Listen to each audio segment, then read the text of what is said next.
నాగర్ కర్నూలు జిల్లా అచ్చంపేటలో ఎమ్మెల్యే గువ్వల బాలరాజుకు వ్యతిరేకంగా పోస్టర్లు వెలిశాయి. అచ్చంపేట ఆత్మగౌరవాన్ని 100 కోట్లకు అమ్ముకున్నారని పోస్టర్లు ఆరోపించారు. గువ్వల దురుసు ప్రవర్తనతో పలువురిపై దాడి చేసిన అంశాలను కూడా ఫ్లెక్సీలో ప్రస్తావించారు. అచ్చంపేట ఆత్మగౌరవాన్ని 100 కోట్లకు ఎమ్మెల్యే గువ్వల బాలరాజు అమ్ముకున్నాడు.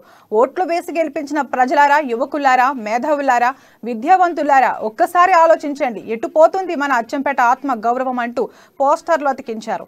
దీంతో టీఆర్ఎస్ కార్యకర్తలు ఆ పోస్టర్లను తొలగిస్తున్నారు. అర్ధరాత్రి గుర్తు తెలియని వ్యక్తులు ఈ పోస్టర్లను ఏర్పాటు చేసినట్లు తెలుస్తోంది.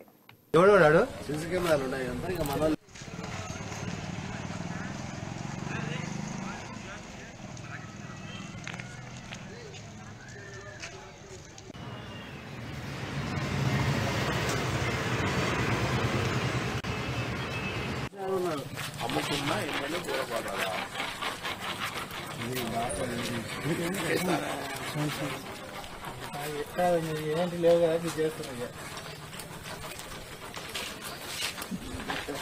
ఏమైందా ఫోటో?